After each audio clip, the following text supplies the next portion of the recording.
제 아들 민수의 35번째 생일이었습니다. 남편이 살아있을 적 우리 부부는 아들의 생일이면 동네에서 가장 큰 수산시장을 찾아 온종일 발품을 팔곤 했지요. 남편은 우리 아들, 이 다음에 커서 용이 되라고 하며 가장 크고 실한 용왕님표 문어를 고르곤 했습니다. 그가 떠난 지 10년이 지났지만 저는 여전히 그 습관을 버리지 못했습니다. 저는 이틀 전부터 꼬박 잠을 설치며 아들이 좋아하던 음식들을 준비했어요. 이른 새벽 아직 어둠이 채 가시지 않은 수산시장을 찾아가 가장 싱싱한 해산물을 한가득 사왔습니다. 살아있는 전복은 솔로 구석구석 닦아내고 커다란 문어는 밀가루로 바득바득 씻어 비린내를 잡았죠. 온 집안에 바다 내음이 진동했습니다. 아들의 생일상에 올릴 주메뉴는 해물찜이었습니다. 그냥 평범한 해물찜이 아니었어요. 제가 직접 담근 매실액과 비법 양념장으로 맛을 낸 세상 어디에서도 맛볼 수 없는 엄마표 특별 요리였죠. 여기에 곁들일 음식으로 9가지 재료를 얇게 붙이고 채 썰어 만드는 구절판을 준비했습니다. 얇디 얇은 밀전병을 붙이고 소고기와 버섯, 온갖 채소를 머리카락처럼 가늘게 채 써는데 꼬박 반나절이 걸렸습니다. 허리가 끊어질 듯 아파왔지만 이 귀한 음식을 보고 기뻐할 아들의 얼굴을 떠올리면 고된 줄도 몰랐어요. 그렇게 완성된 요리들을 제가 시집올 때 친정어머니가 장만해 주신 40년 넘게 애지중지해온 독일제 밀폐용기에 차곡차곡 담았습니다. 행여나 식을까, 행여나 쏟아질까, 보자기에 몇 겹이나 싸서 품에 안고 아들 내외가 사는 아파트로 향했지요. 버스 손잡이를 잡고 흔들리는 내내 제 마음은 이미 아들 집에 가 있었습니다. 도어락 비밀번호를 누르고 현관으로 들어서자 집안은 소파를 차지하고 누워 스마트폰 화면만 들여다보고 있는 며느리 지은이의 숨소리만 들릴 뿐 쥐 죽은 듯 고요했습니다. 제 인기척의 지은이는 고개조차 들지 않고 물었죠. 누구세요? 나다 아가. 그제야 지은이는 느릿느릿 몸을 일으켰습니다. 무거운 짐을 양손 가득 들고 온 시어머니를 향한 그 어떤 반가움이나 염려의 기색도 없었어요. 어머님 오셨어요? 아이고, 뭘 이렇게 많이 싸우셨어요. 그 목소리에는 반가움 대신 귀찮음이 잔뜩 묻어 있었습니다. 그래, 우리 아들 생일인데 빈손으로 올 수 있나? 민수가 좋아하는 해물이랑 너 먹으라고 구절판도 좀 해왔다. 그러자 지은이는 제 손에 들린 보따리를 힐끗 보더니 코를 찡긋하며 말하더군요. 어머, 어쩐지 집에서 비린내가 난다 했어요. 요즘은 유명한 셰프들이 집으로 와서 요리해주는 케이터링 서비스도 얼마나 잘 되어 있는데요. 어머님도 이제 힘드시게 직접 하지 마시고 그냥 그런 거 부르세요. 그게 더 깔끔하고 편해요. 그 말은 저를 걱정하는 말이 아니었습니다. 제가 해온 음식이 촌스럽고 격이 떨어진다는 비아냥이었죠. 저는 애써 서운한 마음을 감추고 주방으로 향했습니다. 지은이는 잠시 따라 들어오는가 싶더니 제가 꺼내놓은 반찬통들을 보곤 인상을 노골적으로 찌푸렸습니다. 와, 이걸 언제 다 먹어요? 저희 2식구인데. 해물은 금방 상하잖아요. 그러고는 찬장에서 자신이 아끼는 아주 비싸 보이는 도자기 그릇들을 꺼내 제가 가져온 음식들을 옮겨 담기 시작했습니다. 제가 40년 넘게 아껴온 반찬통들이 마치 자기네 집 주방의 품격을 떨어뜨리기라도 한다는 듯이요. 지은이는 제가 몇 시간에 걸쳐 곱게 붙이고 채 썬 구절판의 재료들을 마치 잡채 버무리듯 한 그릇에 되는 대로 섞어 담아버렸습니다. 그 모습을 보는 제 속은 까맣게 타들어갔죠.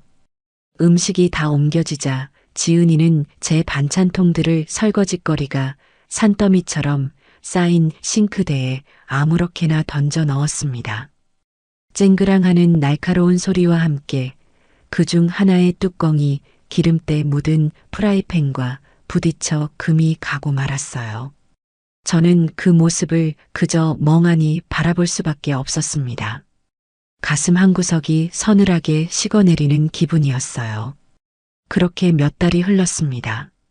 가을볕이 따가워지고 저는 겨우내 먹을 고추장을 담가야 했습니다.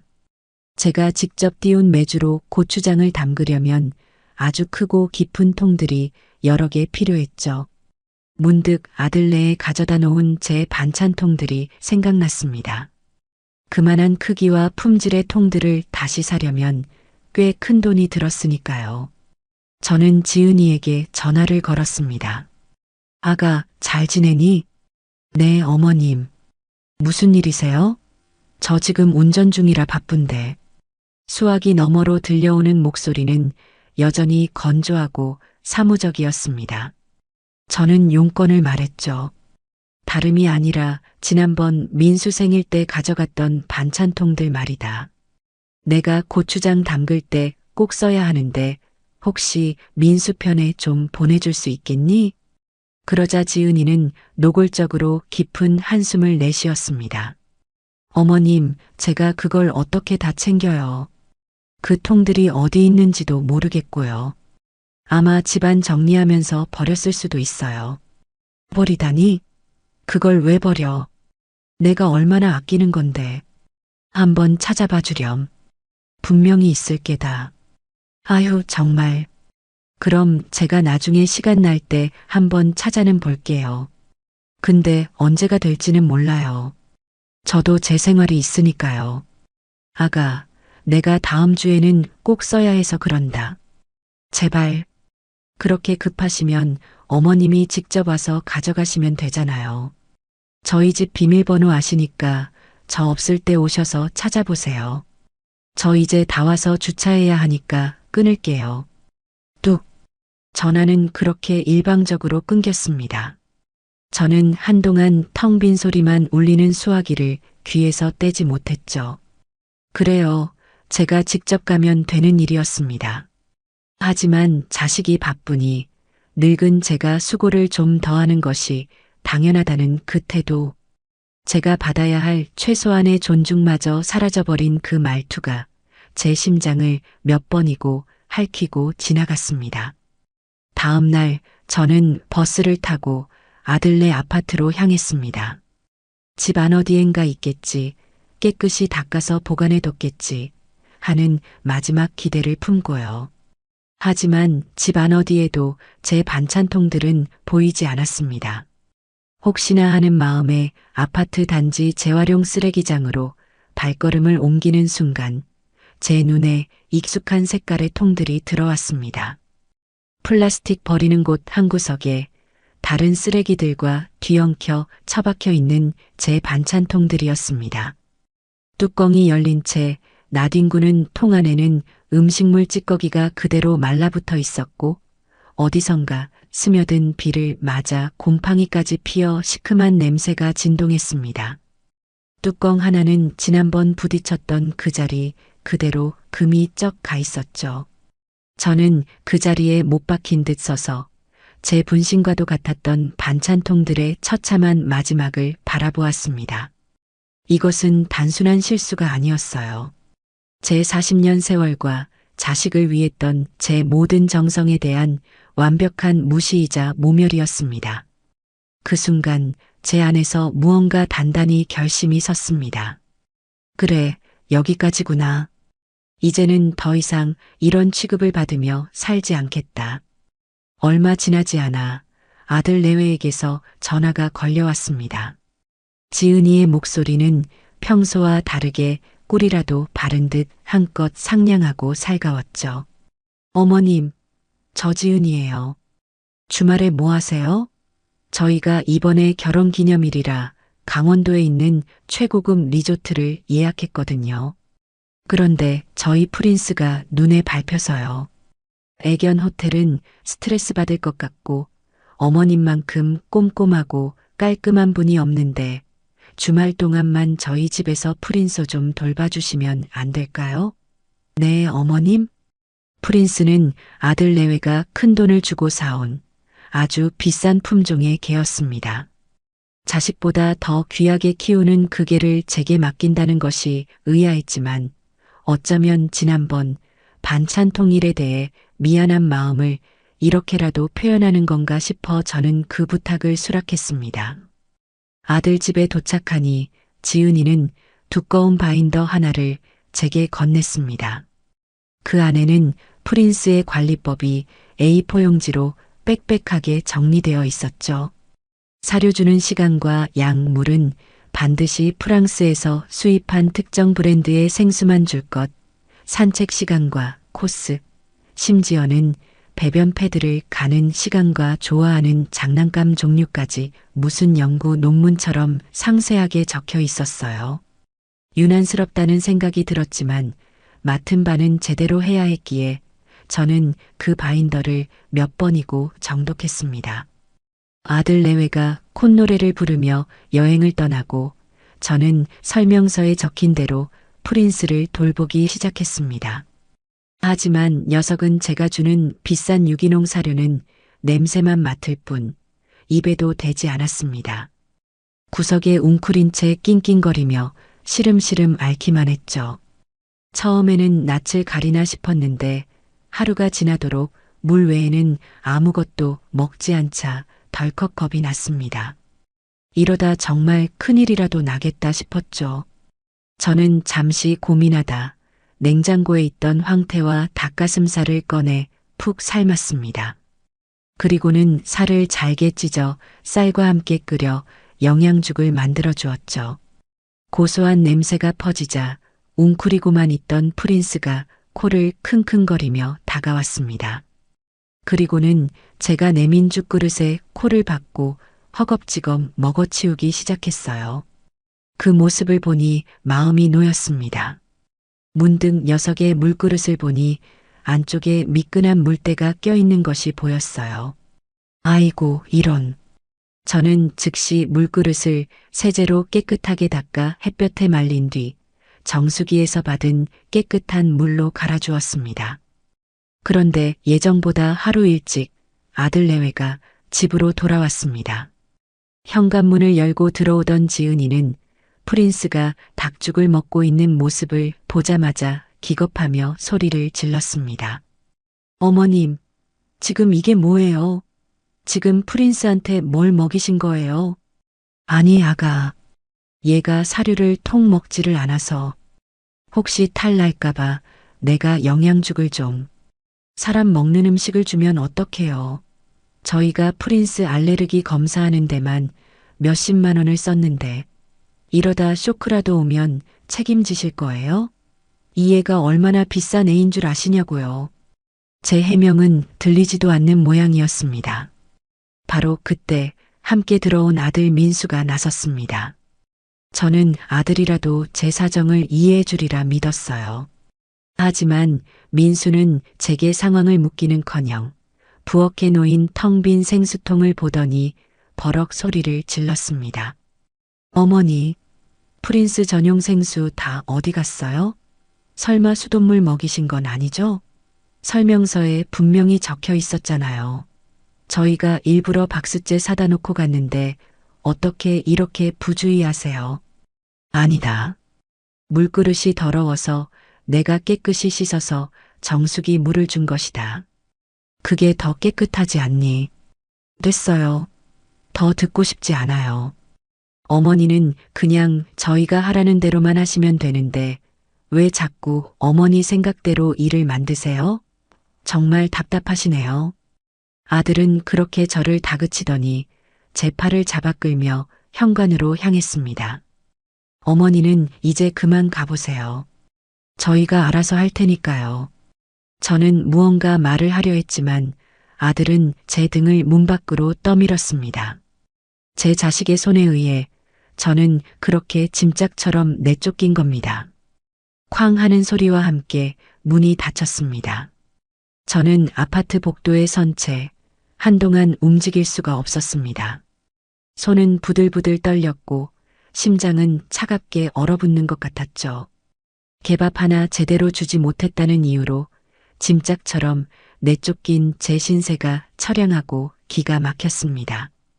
아들의 집에서 쫓겨나 집으로 돌아오는 버스 안에서 저는 창밖으로 빠르게 스쳐 지나가는 풍경들을 아무런 감흥 없이 바라보았습니다. 머릿속이 텅 빈 것 같기도 하고 반대로 수만 가지 생각들이 뒤엉켜 폭풍우를 이루는 것 같기도 했지요. 정류장에 내려 집으로 향하는 발걸음은 천근만근 무거웠습니다. 현관문을 열고 들어선 집은 싸늘한 적막감만이 가득했습니다. 저는 불도 켜지 않은 채 거실벽에 걸린 남편의 흑백 사진 앞에 우두커니 섰습니다. 사진 속 남편은 인자한 미소로 저를 바라보고 있었죠. 그 미소를 보자 참고 참았던 눈물이 툭 터진 듯 쏟아져 내렸습니다. 여보, 나 어떡하면 좋아요? 당신이 그렇게 애지중지하던 우리 민수가 나를 문 밖으로 내쫓았어요. 개밥 하나 잘못 줬다고 이 늙은 어미를 벌레 보듯 내쫓았다고요. 당신이 이걸 봤어야 하는데. 저는 한참을 남편의 사진을 붙들고 통곡했습니다. 제 울음소리가 텅 빈 집을 채우고 다시 제 귀로 돌아와 심장을 후벼 팠습니다. 얼마나 울었을까. 더 이상 흘릴 눈물조차 남아있지 않게 되자 제 마음속에 뜨거운 분노와 함께 차가운 결심이 고개를 들기 시작했습니다. 그래, 이대로 주저앉아 울고만 있을 수는 없다. 내 남은 인생을 이렇게 무시당하고 짓밟히며 살 수는 없어. 저는 안방으로 들어가 장롱 깊숙한 곳에 넣어두었던 묵직한 서류함을 꺼냈습니다. 그 안에는 남편과 저의 평생이 담겨 있었죠. 그리고 그중 가장 두툼한 봉투에는 경기도 외곽에 있는 500평 남짓한 땅의 등기권리증이 들어 있었습니다. 수십 년 전 남편과 함께 땀 흘려 일군 작은 공장을 팔아 마련한 우리의 노후이자 아들 민수의 미래였던 땅. 남편은 세상을 떠나기 전 제 손을 잡고 저 땅만큼은 꼭 민수 장가갈 때죠. 우리 아들 어깨 펴고 살게 해줘야지. 라고 신신당부했었습니다. 민수는 몇 년 전부터 은근히 그 땅 이야기를 꺼내곤 했습니다. 친구 누구는 부모님이 땅을 팔아 사업 자금을 대주셨다더라. 누구는 땅에 건물을 올려 편하게 산다더라 하면서요. 저는 늘 때가 되면 너에게 다 줄 것이다라고 말해왔습니다. 하지만 더 이상은 아니에요. 그 땅은 제 남편과 저의 피와 땀이었습니다. 저를 개만도 못하게 취급하는 아들 내외에게 넘겨줄 수는 없었어요.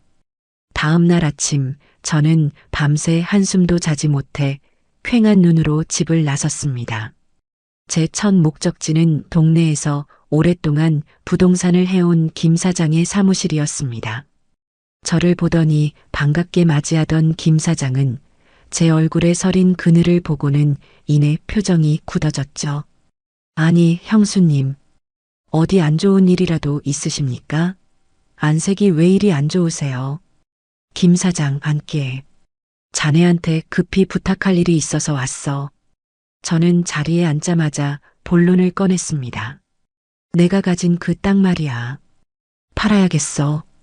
최대한 빨리, 그리고 가장 좋은 값으로 팔아주게. 제 말에 김 사장은 마시던 커피를 뿜을 뻔했습니다. 네. 아니, 형수님, 그 땅을요? 민수 주신다던 그 귀한 땅을 왜 갑자기? 민수랑은 이야기가 다 된 겁니까? 아들이 알면 정말 난리가 날 텐데요. 김 사장은 저를 친누이처럼 따르던 남편의 오랜 후배였습니다. 저를 걱정하는 그의 마음을 모르는 바는 아니었지만 제 결심은 확고했습니다. 내 땅이야, 김 사장. 내 인생도 내 거고. 이제부터는 나를 위해서 살아야겠어. 아들 녀석 서운한 것까지 내가 신경 쓸 여유가 없네. 그러니 자네는 다른 말 말고 내 부탁이나 들어주게. 자네만 믿고 왔어. 제 목소리에 서린 서슬 퍼런 단호함을 느꼈는지 김 사장은 더 이상 묻지 않고 무겁게 고개를 끄덕였습니다. 알겠습니다, 형수님. 형수님 뜻이 정 그렇다면 제가 최선을 다해 보겠습니다. 부동산을 다녀온 저는 곧장 주거래 은행으로 향했습니다. 번호표를 뽑고 기다리는 동안 수많은 생각들이 머릿속을 스쳐 지나갔습니다. 젊은 시절 남편과 함께 푼돈을 아끼려 버스를 몇 정거장씩 걸어 다니던 기억, 민수가 태어났을 때 아이 이름으로 처음 적금을 들며 행복해하던 기억, 그 모든 순간들이 제 통장의 숫자로 기록되어 있었습니다. 제 차례가 되어 창구로 다가갔을 때 저는 조금도 망설이지 않았습니다. 여기 있는 예금이랑 적금, 오늘 날짜로 전부 해지해 주세요. 현금으로 찾겠습니다. 제 말에 젊은 은행 직원의 눈이 동그래졌습니다. 금액이 워낙 크다 보니 혹시나 보이스피싱을 당하는 것이 아닌지 의심하는 눈치였죠. 잠시 후 지점장까지 나와 저를 상담실로 안내했습니다. 어르신, 혹시 무슨 협박을 받으시거나 자녀분을 사칭하는 전화를 받으신 건 아닌지요? 요즘 그런 범죄가 워낙 많아서 저희가 확인을. 저는 지점장의 말을 끊고 차갑게 말했습니다. 내 돈 내가 찾겠다는데 뭐가 그리 말이 많아요? 내가 정신 나간 노인네로 보이나? 내 아들은 아주 잘 먹고 잘 살고 있으니 걱정 붙들어 매시고 돈이나 빨리 내주시죠. 제 기세에 눌린 지점장은 더 이상 아무 말도 하지 못하고 돈을 내주었습니다. 두툼한 돈 봉투 수십 개가 담긴 무거운 가방을 들고 은행을 나서는 순간 저는 묘한 해방감을 느꼈습니다. 이 돈은 과거에 저를 묶고 있던 족쇄를 끊어낼 칼이자 새로운 미래를 건설할 주춧돌이 될 것이었습니다. 저는 그 돈 가방을 들고 아들 내외가 사는 동네를 지나는 버스를 탔습니다. 그리고 무심코 창밖을 보던 그때 제 눈에 무언가 들어왔습니다. 아들 내외가 사는 초고층 고급 아파트 단지 바로 옆 먼지가 뽀얗게 쌓인 낡은 2층 상가 건물에 붙어있는 임대문이라는 낡은 현수막이었습니다. 그 순간 저는 버스 하차벨을 눌렀습니다. 그리고는 홀린 듯이 그 건물 앞으로 다가가 때가 꼬질꼬질한 유리창 너머로 텅 빈 내부를 들여다보았죠. 머릿속에서 번개처럼 하나의 계획이 완성되었습니다. 입가에 저도 모르게 차가운 미소가 번졌습니다. 그래, 바로 저기다. 나는 이제 더 이상 눈물 흘리는 피해자가 되지 않을 것이다. 저들의 가장 가까운 곳에서 저들의 가장 안락한 일상을 송두리째 흔들어 버릴 것이다. 저는 그 자리에서 현수막에 적힌 번호로 전화를 걸었습니다. 제 인생의 가장 통쾌한 복수극이 시작되는 순간이었습니다. 김 사장의 유능함 덕분에 땅은 생각보다 훨씬 빨리 팔렸습니다. 마침 근처에 신도시 개발 계획이 발표되면서 땅값이 폭등한 덕이었죠. 계약이 성사되던 날, 저는 김 사장의 사무실에서 처음으로 땅을 매입할 사람을 만났습니다. 그는 젊고 야망이 넘치는 개발업자였어요. 그는 제게 자신이 그 땅 위에 세울 멋진 건물에 대한 청사진을 열정적으로 설명했습니다. 저는 그의 반짝이는 눈을 보며 제 남편과 저의 피와 땀이 깃든 땅이 아들의 허영심을 채우는데 쓰이는 대신 새로운 미래를 만드는 데 쓰이는 것이 차라리 낫겠다는 생각을 했습니다. 마지막으로 계약서에 도장을 찍는 순간 아주 잠시 마음이 흔들렸지만 이내 문 밖으로 저를 내밀던 아들의 차가운 얼굴을 떠올리며 힘주어 도장을 눌렀습니다. 제 통장에 찍힌 액수는 평생 제가 만져보리라고는 상상도 못했던 거액이었습니다. 이 돈은 단순한 숫자가 아니었어요. 제게는 새로운 삶을 시작할 수 있는 자유이자 저를 무시했던 이들에게 되갚아줄 가장 강력한 무기였습니다. 저는 그 돈으로 곧장 며칠 전 봐두었던 낡은 상가 건물의 주인에게 연락했습니다. 건물주는 오랫동안 비어있던 건물을 장기로 임대하겠다는 제 말에 두 팔 벌려 환영했죠. 하지만 제가 나이 많은 여자 혼자라는 사실에 계약금을 제대로 치를 능력이 있는지 반신반의하는 눈치였습니다. 저는 아무 말 없이 제 통장 잔고가 찍힌 페이지를 보여주었습니다. 건물주의 눈이 휘둥그레지는 것을 보며 저는 돈이 가진 힘을 실감했습니다. 계약은 일사천리로 진행되었습니다. 며칠 뒤 저는 수소문에서 가장 실력 있다는 인테리어 업자와 건설 인부들을 불렀습니다. 먼지 쌓인 건물 안에서 저는 제 구상을 막힘없이 설명하기 시작했어요. 1층은 전부 터서 넓은 홀을 만들 겁니다. 주방은 이쪽으로 최대한 크게 빼주시고요. 손님들이 밖에서도 주방 안을 들여다볼 수 있도록 큰 유리창을 내주세요. 식탁은 10개 정도 넉넉한 간격으로 배치해 주시고요. 젊은 현장 소장이 제 말을 듣더니 고개를 갸웃하며 물었습니다. 어르신, 보통 국밥집은 테이블을 최대한 많이 놓아서 손님을 많이 받는 게 우선인데요.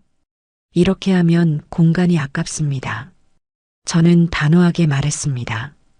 답답한 건 딱 질색이라 그렇습니다. 손님들이 편안하게 식사할 수 있는 공간을 만들어주세요.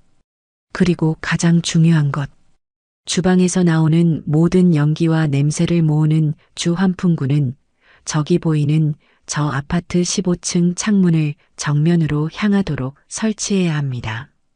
최대한 크고 최대한 높게 법에 걸리지 않는 선에서 가장 시끄러운 걸로 달아주시고요.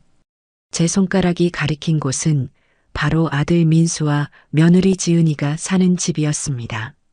제 설명에 인부들은 서로 눈빛을 교환했지만 두둑한 계약금을 선불로 받은 그들은 군말 없이 제 요구대로 공사를 시작했습니다. 건물은 하루가 다르게 변해갔습니다. 낡고 칙칙했던 공간은 수많은 사람이 드나들며 온기를 나눌 수 있는 따뜻한 식당의 모습으로 탈바꿈하고 있었습니다. 저는 매일 공사 현장에 나와 진행 상황을 꼼꼼히 체크하며 제 왕국의 완성을 기다렸습니다. 공사가 진행되는 동안 작은 문제도 있었습니다. 갑자기 구청 직원이 나오더니 건물 용도 변경에 필요한 서류가 누락되었다며 공사를 중단하라고 으름장을 놓았죠. 현장 소장은 안절부절 못했지만 저는 침착하게 대응했습니다. 직접 구청을 찾아가 담당자를 만나 서류를 보완하고 정식으로 허가를 받아냈습니다. 그 모습을 본 현장 소장과 인부들은 저를 그저 돈 많은 할머니가 아닌 깐깐하고 능력 있는 사장님으로 대하기 시작했습니다. 드디어 공사가 끝나고 건물 외벽에 커다란 간판이 내걸렸습니다. 명잔의 진국국밥. 제 이름을 내건 제 인생의 두 번째 막을 여는 신호탄이었습니다. 저는 개업 전날 동네 어르신들과 공사 기간 동안 고생한 인부들을 모두 초대해 잔치를 열었습니다. 시루떡을 돌리고 돼지머리 앞에 절을 하며 사업의 번창을 기원했죠. 잔치가 끝나고 모두가 돌아간 늦은 밤, 저는 텅 빈 식당에 홀로 서서 창밖을 바라보았습니다. 저 멀리 불이 환하게 켜진 아들의 아파트가 보였습니다. 저는 그곳을 향해 나지막이 속삭였습니다. 아가, 민수야. 이제 곧 재미있는 일이 시작될 게다.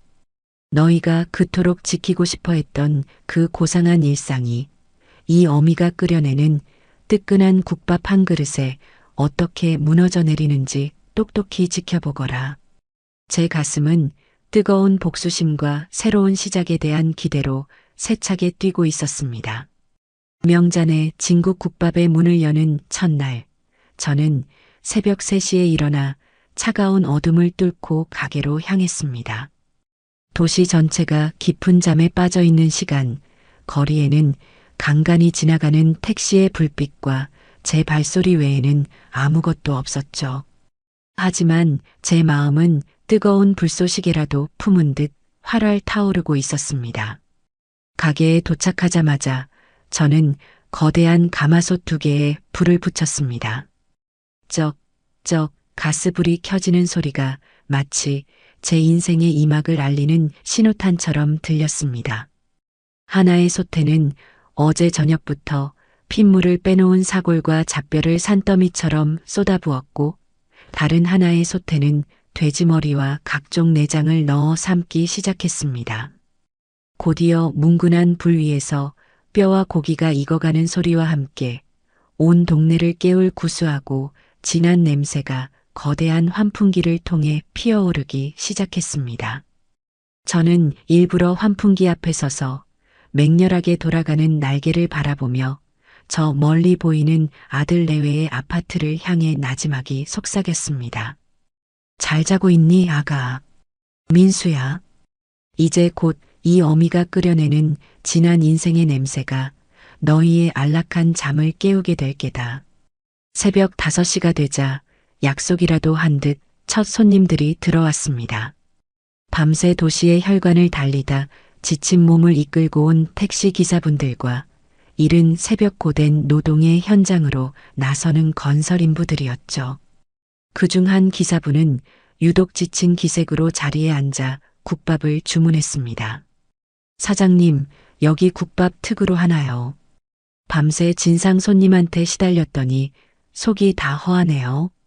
저는 그의 국밥에 일부러 고기를 넉넉하게 담아주며 말을 건넸습니다. 무슨 일이셨기에 그러세요? 세상에 별별 사람이 다 있지요.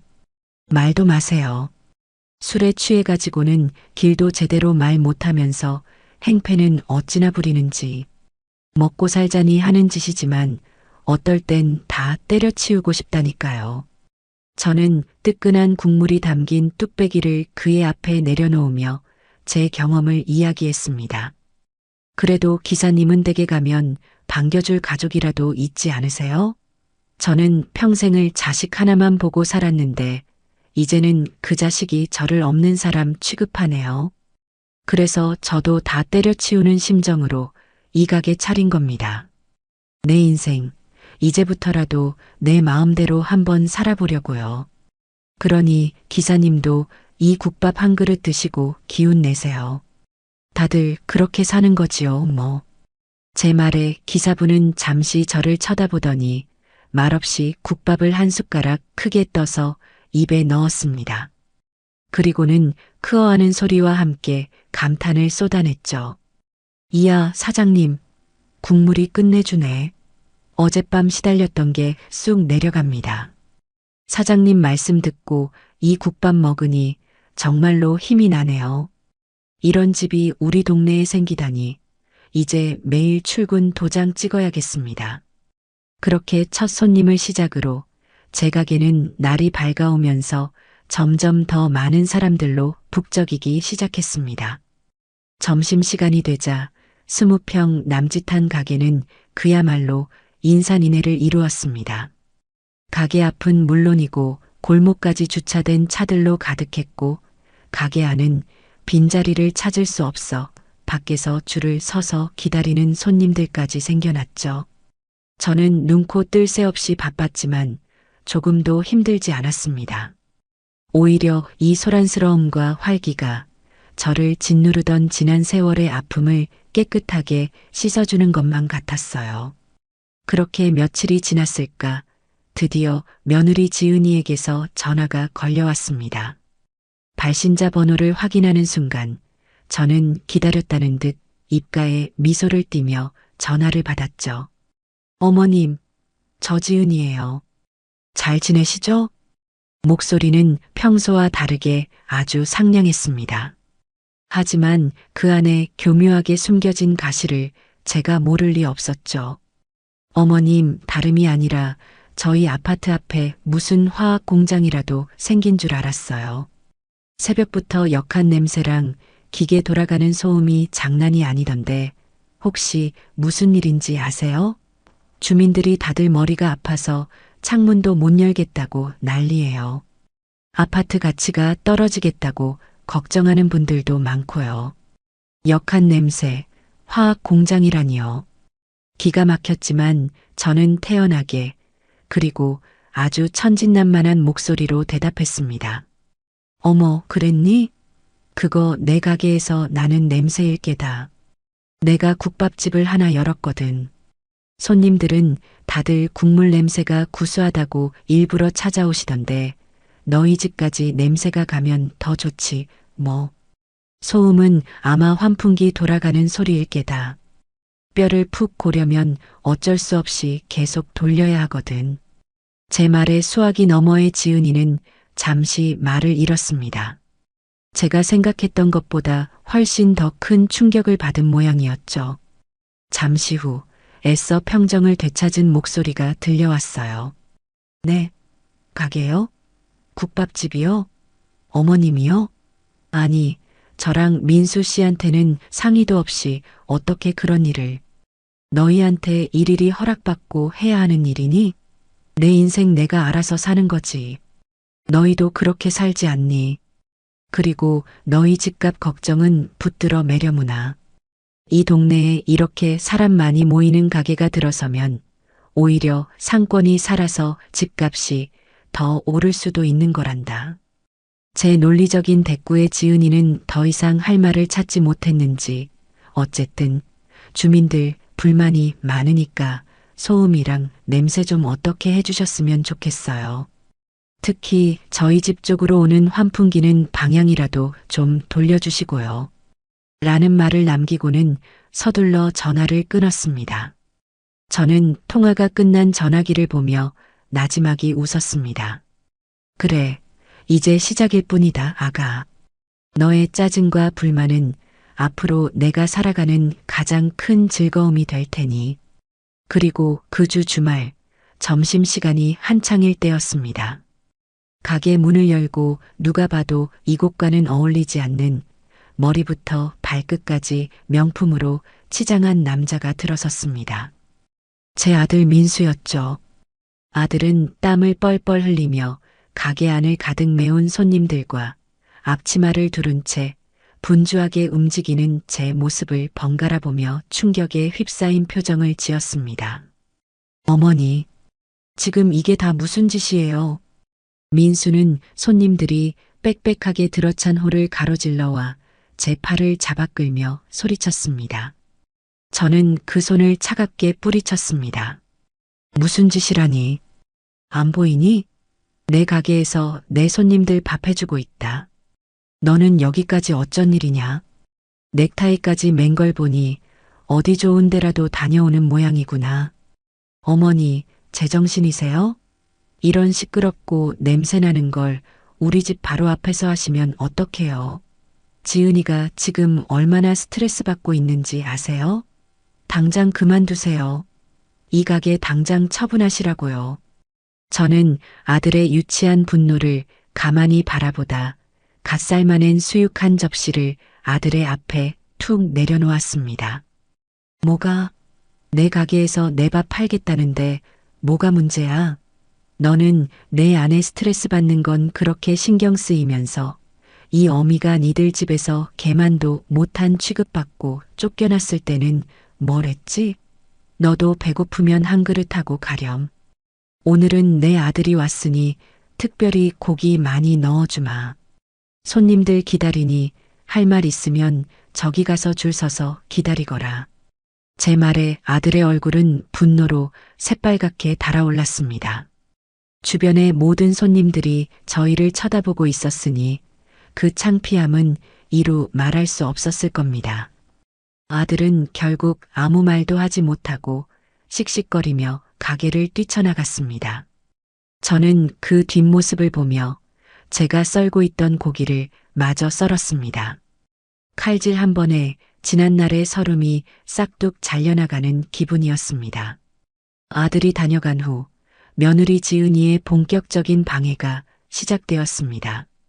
아파트 부녀회장이라는 감투를 쓰고 있던 지은이는 자신의 지위를 이용해 제 식당을 망하게 하려 작전을 짰습니다. 제일 먼저 아파트 엘리베이터와 게시판 곳곳에 품격 있는 주거 환경을 저해하는 상가 입점을 반대한다는 내용의 공고문을 붙였습니다. 제 식당을 직접적으로 언급하지는 않았지만 누가 봐도 저를 겨냥한 것이었죠. 그것만으로는 성에 차지 않았는지 소음, 악취, 주차 문제를 구실 삼아 하루가 멀다 하고 구청에 민원을 넣기 시작했습니다. 덕분에 저는 며칠에 한 번꼴로 구청 위생과와 환경과 직원들을 상대해야 했습니다. 사장님, 또 민원이 들어왔습니다. 환풍기 소리가 너무 시끄럽다는데요. 사장님, 음식물 쓰레기 처리 규정을 제대로 지켜주셔야 합니다. 직원들의 방문은 번거로웠지만 저는 언제나 법의 테두리 안에서 모든 것을 완벽하게 처리했기 때문에 아무런 문제도 되지 않았습니다. 오히려 그들의 방문을 역이용했죠.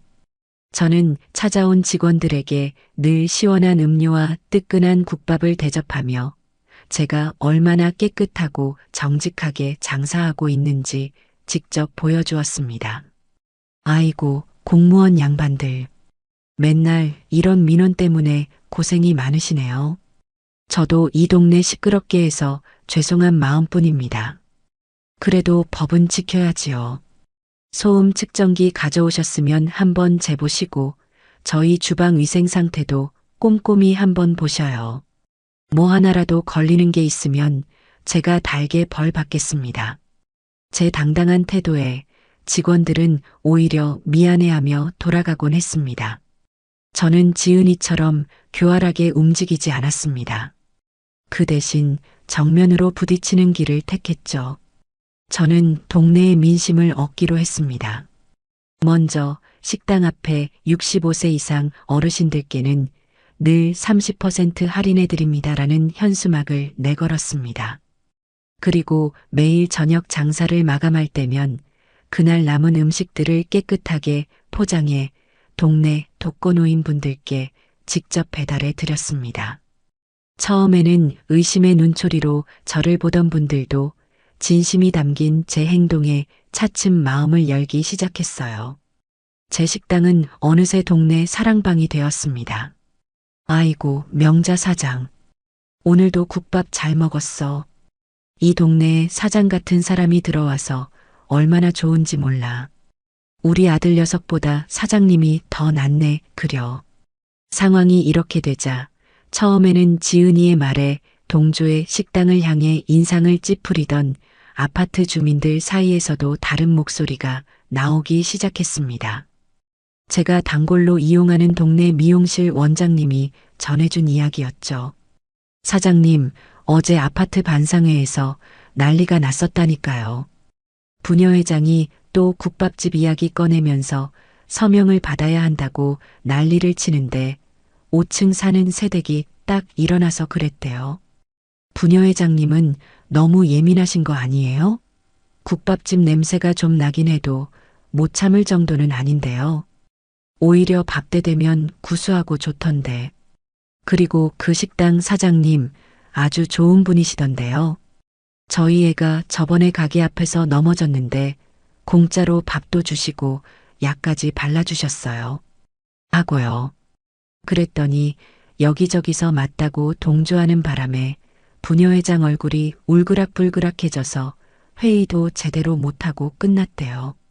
민심은 그렇게 서서히 제 편으로 기울고 있었습니다. 그리고 마침내 결정적인 순간이 찾아왔습니다. 동네에서 세탁소를 운영하며 온갖 소문의 근원지로 통하는 고 여사가 제 식당의 단골이 되었을 때였죠. 그날도 고 여사는 국밥을 먹으며 지은이가 붙인 공고문에 대해 혀를 찼습니다. 쯧쯧, 세상에 인심이 어찌나 각박한지. 이 맛있는 국밥집을 누가 그렇게 못살게 구는지 몰라. 가만 보면 저 아파트 부녀회장이 유독 극성인 것 같아. 무슨 원수라도 졌나? 저는 바로 이때다 싶었습니다. 저는 조용히 고 여사의 테이블로 다가가 금방이라도 눈물을 쏟을 것 같은 표정으로 입을 열었습니다. 사장님, 사실 드릴 말씀이 있어요. 너무 속이 상해서 어디 가서 하소연할 데도 없고 저는 목이 메는 척 손수건으로 눈가를 찍어내며 말했습니다. 저 공고문 붙이고 매일같이 구청에 민원 넣는 사람이 사실은 제 며느리예요. 네, 며느리요?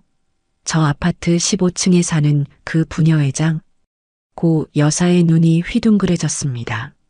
저는 고개를 떨구며 말을 이었죠. 네.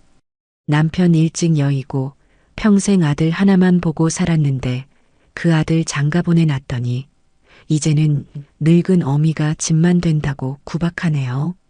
얼마 전에는 개밥 제대로 못 줬다고 저를 집에서 내쫓기까지 했어요. 그래서 자식한테 짐 되기 싫어서 내 손으로 벌어먹고 살겠다고 겨우 가게 하나 차린 게 그렇게 마음에 안 드나 봐요. 저를 이 동네에서 내쫓으려고 저렇게까지 하네요. 제가 살면 얼마나 더 산다고. 제 신들린 연기에 마음 여린고 여사는 제 손을 덥석 잡으며 함께 분노해 주었습니다. 어머, 세상에 이런 못된 며느리가 있나? 사람 겉만 봐서는 모른다더니. 걱정 마세요, 사장님. 제가 동네 사람들한테 똑똑히 다 말해줄게요. 이런 건 널리 알려서 망신을 줘야 해요. 그날 이후 소문은 걷잡을 수 없이 퍼져나갔습니다. 시어머니가 힘들게 차린 국밥집을 망하게 하려는 악독한 며느리에 대한 이야기는 미용실과 목욕탕, 반상회를 거치며 온 동네의 가장 큰 화제거리가 되었죠. 지은이는 동네에서 고개도 들고 다니지 못할 정도로 완벽하게 고립되었습니다. 얼마 후 아들 민수가 회사에서 부장으로 승진을 했습니다. 아들 내외는 이 기회를 놓치지 않고 자신들의 성공을 과시하기 위해 회사 상사와 동료들을 집으로 초대해 성대한 파티를 열기로 했죠. 저는 그 소식을 단골인고 여사를 통해 전해 들었습니다. 고 여사는 지은이가 동네에서 가장 비싼 출장 뷔페를 부르고 고급 와인을 박스째 주문하는 것을 똑똑히 봤다며 혀를 내둘렀습니다. 아이고, 명자 사장님. 그 며느리는 시어머니한테는 그렇게 모질게 굴면서 자기들 체면 차리는 데는 돈을 아끼지 않나 봐요. 이번 주 토요일 저녁에 파티한다는데 회사 사장님까지 오신다고 동네방네 자랑을 하고 다니더라고요. 저는 그 이야기를 들으며 머릿속으로 또 다른 계획을 세웠습니다. 너희들만의 행복한 파티, 이 어미가 그냥 두고 볼 수는 없지. 파티가 열리는 당일 저는 식당 앞에 커다란 현수막을 내걸었습니다. 개업 한 달 기념, 명잔의 국밥 고객 감사 돼지 통구이 축제. 그리고는 식당 앞 주차장에 커다란 천막을 치고 장작불을 피워 돼지 한 마리를 통째로 굽기 시작했습니다. 지글지글 소리를 내며 익어가는 돼지 기름이 장작불에 떨어지며 아주 고소하면서도 자욱한 연기를 피워 올렸죠. 그 연기는 제가 의도한 대로 바람을 타고 아들 내외의 아파트 15층을 향해 똑바로 올라갔습니다. 그것만으로는 부족하다 싶어 저는 동네 풍물패까지 불렀습니다. 신명나는 꽹과리와 장구 소리가 온 동네를 들썩이게 만들었죠. 제 식당 앞은 그야말로 잔치집 분위기였습니다. 단골 손님들은 물론 냄새와 소리를 듣고 모여든 동네 사람들까지 합세해 인산인해를 이루었습니다. 사장님, 통이 정말 크시네요. 돼지를 통째로 잡으시다니. 사장님 덕분에 동네 잔치가 벌어졌습니다. 자, 다 같이 사장님을 위해 건배합시다. 저는 막걸리 잔을 높이 들고 외쳤습니다. 자, 오늘 하루는 모든 시름 다 잊고 마음껏 드시고 즐기세요. 모든 건 제가 쏩니다. 저는 연기가 가장 자욱하게 피어오를 때쯤 슬쩍 아들의 아파트를 올려다보았습니다. 아니나 다를까 15층 베란다 창문이 황급히 닫히는 것이 보였죠. 아마도 우아하게 와인잔을 기울이며 담소를 나누려던 그들의 파티는 자욱한 돼지기름 연기와 시끄러운 꽹과리 소리에 완전히 망쳐졌을 겁니다. 상상만 해도 웃음이 터져 나왔습니다. 잠시 후 제 휴대전화가 미친 듯이 울리기 시작했습니다. 아들 민수였죠. 저는 일부러 받지 않았습니다. 대신 가장 신나게 춤을 추고 있는 풍물패와 돼지통구이 사진을 찍어 오늘 우리 가게 잔칫날이다. 라는 글과 함께 SNS에 올렸습니다. 전화를 포기한 아들에게서 이번에는 분노가 가득 담긴 장문의 문자가 도착했습니다. 어머니, 지금 제정신이세요? 오늘 저희 집에 얼마나 중요한 손님들이 오셨는지 아시면서 어떻게 이런 일을 벌이세요? 저희 사장님까지 오셨단 말입니다. 연기 때문에 숨도 못 쉬겠고 시끄러워서 대화도 안 돼요. 당장 그만두지 않으시면 경찰에 신고할 겁니다. 저는 그 문자를 보고 활짝 웃고 있는 손님들과 함께 찍은 사진을 아들에게 전송했습니다. 그리고 답장을 보냈죠. 미안하구나 아들아. 손님들이 너무 좋아하셔서 그만둘 수가 없네. 경찰? 어서 부르렴. 와서 맛있는 고기나 좀 드시고 가시라고 해라. 아, 너희 집 귀한 사장님도 배고프시면 내려와서 고기 한 점 하고 가시라고 전해주렴. 공짜다. 그 후로 아들에게서는 더 이상 아무런 연락도 오지 않았습니다. 다음 날 미용실에 들렀다가 저는 그날 밤의 생생한 후기를 들을 수 있었죠. 파티에 초대받았던 경비원 아저씨의 부인이 미용실에 와서 모든 것을 실토했다는 겁니다. 연기 때문에 손님들이 콜록거리다 일찍 자리를 떴고 지은이는 창피함에 울음을 터뜨렸으며 민수는 회사 사장님께 제대로 찍혔다는 이야기까지. 저는 그날 밤 늦게까지 이어진 잔치를 즐기며 제 인생에서 가장 통쾌하고 시원한 웃음을 터뜨렸습니다. 그렇게 지독한 복수국에 빠져 지내던 어느 날이었습니다. 언제부턴가 아주 마르고 초췌한 모습의 젊은 여자가 거의 매일같이 제 식당을 찾아왔습니다.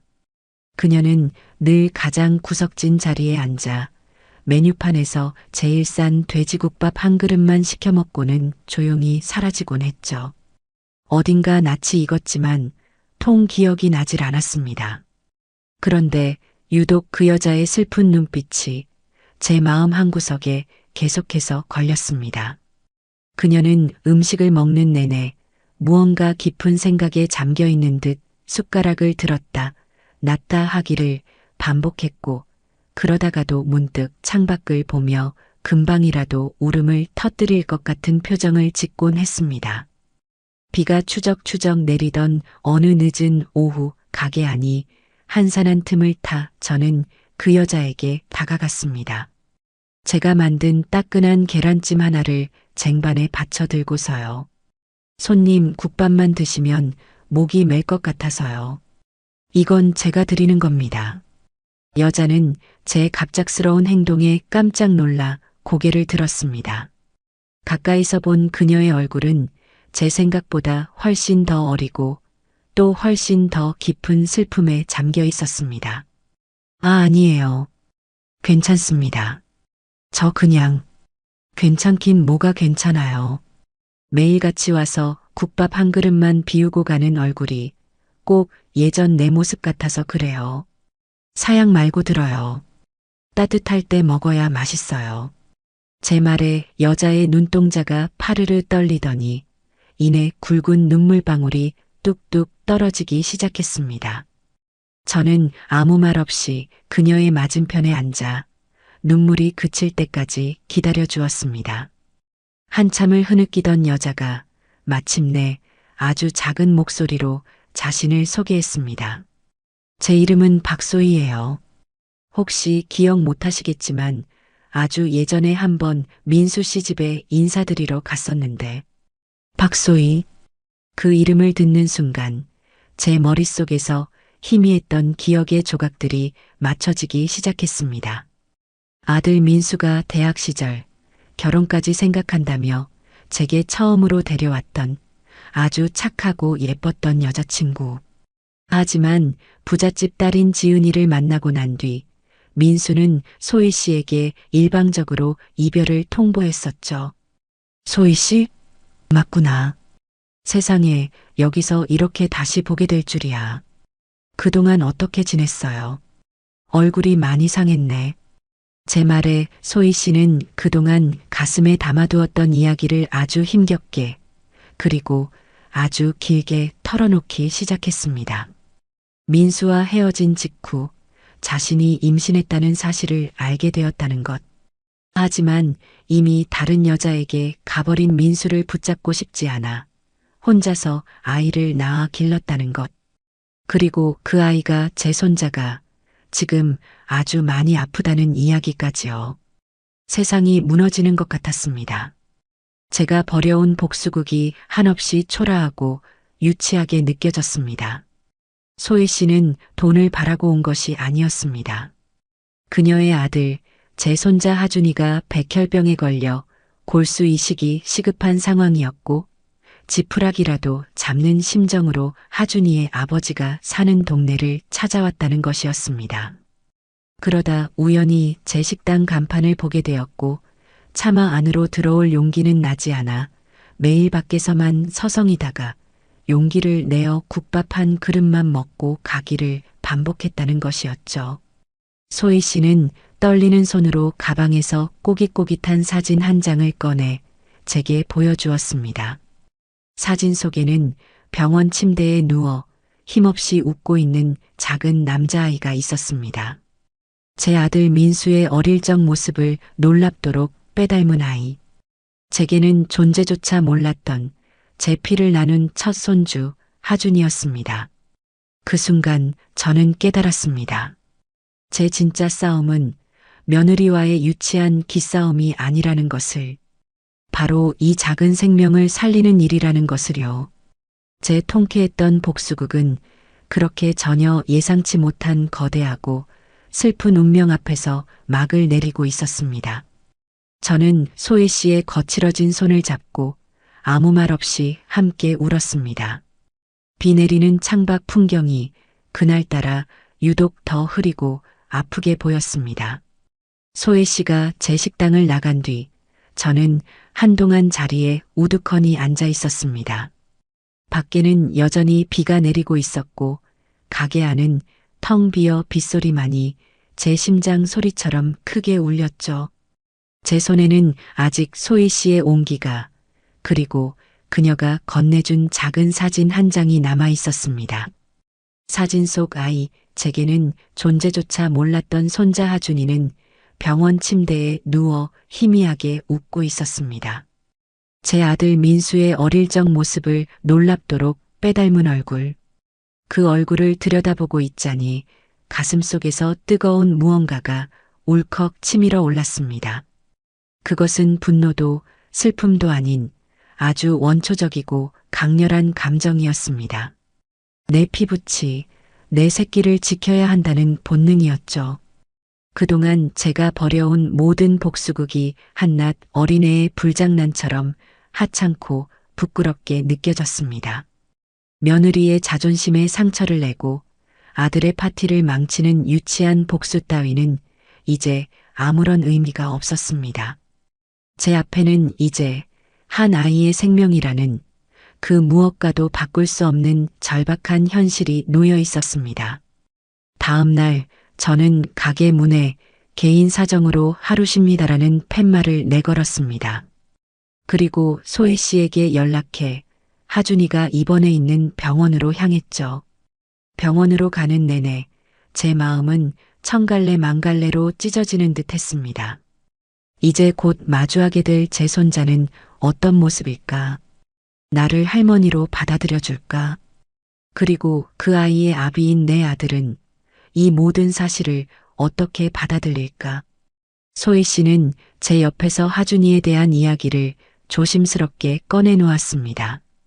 하준이가요, 몸은 약해도 참 밝고 씩씩한 아이예요.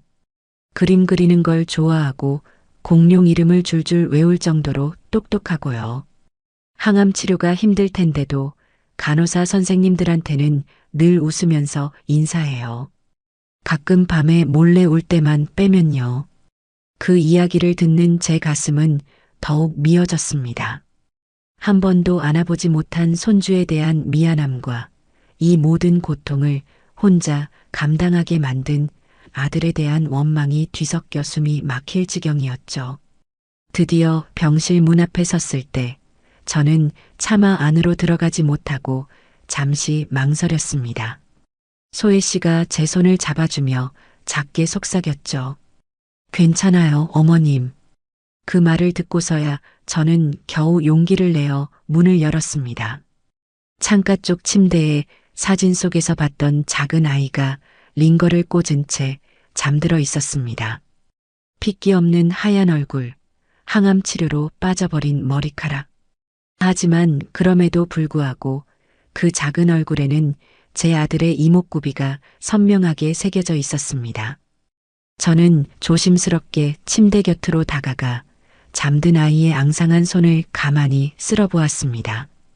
그 순간 하준이가 천천히 눈을 떴습니다. 맑고 커다란 눈동자가 저를 향했습니다. 누구세요? 아직 잠이 덜 깬 가느다란 목소리였습니다. 저는 뭐라고 대답해야 할지 몰라 우물쭈물했습니다. 그때 소혜 씨가 다가와 아이의 머리를 쓰다듬으며 말했죠. 하준아, 할머니셔. 엄마 친구분이신데 우리 하준이 보고 싶어서 오셨대. 할머니. 그 한마디에 제 눈에서 뜨거운 눈물이 왈칵 쏟아졌습니다. 저는 급히 고개를 돌려 눈물을 훔치고 애써 웃으며 아이에게 말했습니다. 안녕, 하준아. 나는 그래, 할머니란다. 우리 하준이 밥은 잘 먹고 주사는 잘 맞고 있니? 하준이는 낯선 제 모습에 잠시 경계하는 듯 했지만 이내 작은 고개를 끄덕였습니다. 그 모습이 어찌나 애틋하고 사랑스러운지 저는 당장이라도 아이를 품에 와락 끌어안고 싶었습니다. 그날 이후 저는 매일같이 병원을 찾았습니다. 처음에는 어색해하던 하준이도 제가 가져다주는 맛있는 음식과 재미있는 옛날 이야기에 차츰 마음을 열기 시작했죠. 할머니, 옛날에 호랑이가 담배 피우던 시절 이야기도 해주세요. 할머니, 이 죽은 할머니가 직접 만드신 거예요? 병원 밥보다 100배는 더 맛있어요. 아이의 웃음소리가 들릴 때마다 제 마음속 응어리가 조금씩 녹아내리는 기분이었습니다. 소혜 씨와 저는 어느새 서로를 의지하는 세상에서 가장 가까운 사이가 되어 있었죠. 그러던 어느 날 저는 하준이의 담당 의사를 찾아가 골수 기증 검사를 받고 싶다고 말했습니다. 혹시라도 제 골수가 손자에게 맞을지도 모른다는 마지막 희망을 붙잡고 싶었기 때문입니다. 며칠 뒤 결과가 나왔습니다.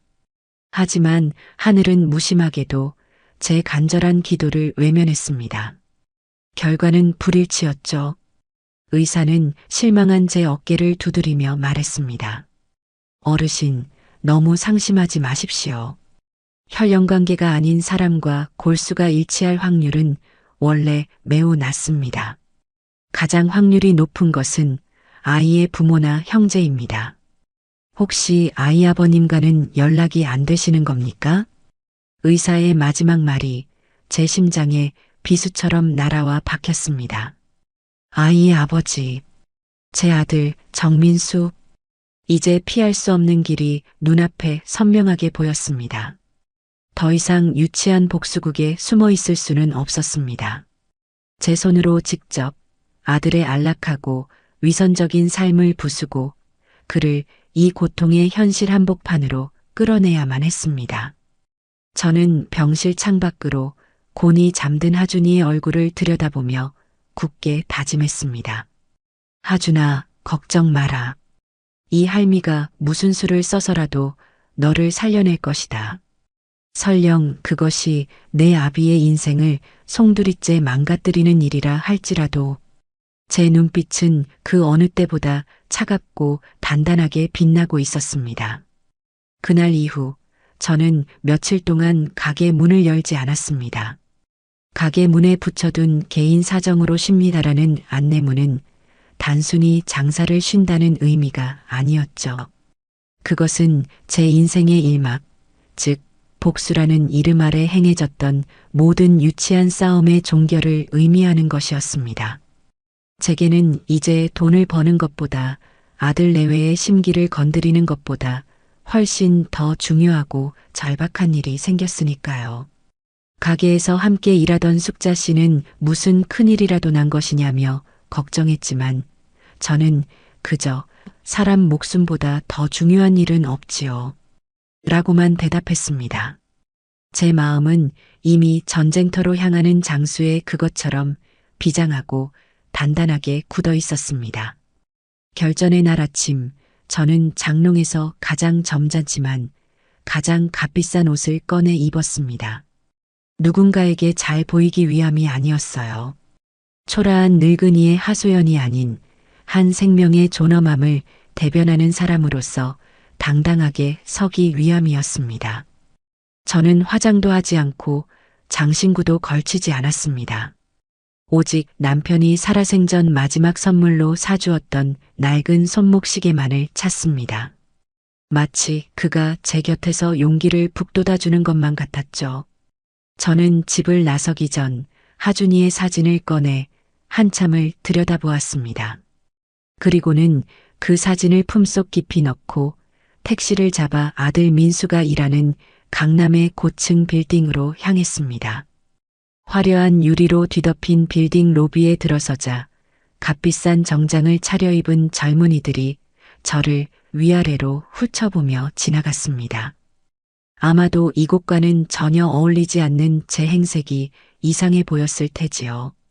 안내 데스크의 젊은 여직원은 저를 보자마자 사무적인 말투로 용건을 물었습니다.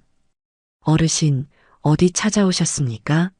방문 기록이 없으시면 출입이 안 됩니다. 정민수 부장 좀 만나러 왔소. 내가 그 사람 어미요. 제 말에 여직원은 의심스러운 눈초리로 저를 바라보더니 민수와 직접 통화를 한 후에야 마지못해 방문증을 내주었습니다. 엘리베이터를 타고 아들의 사무실이 있는 30층으로 올라가는 동안 저는 제 심장이 미친 듯이 뛰는 것을 느꼈습니다. 하지만 두렵지는 않았어요. 제 등 뒤에는 병상에 누워있는 작은 손자가 버티고 있었으니까요. 민수의 사무실이 있는 층에 도착하자 아들의 비서인 듯한 젊은 여자가 저를 막아섰습니다. 어머님, 부장님, 지금 중요한 회의 중이십니다. 여기서 잠시만 기다려 주시겠어요? 중요한 회의? 사람 목숨보다 더 중요한 회의도 있나? 저는 비서의 만류를 뿌리치고 그대로 회의실 문을 향해 걸어갔습니다. 육중한 유리문 너머로 긴 테이블에 둘러앉아 프레젠테이션을 보며 웃고 있는 아들의 모습이 보였습니다.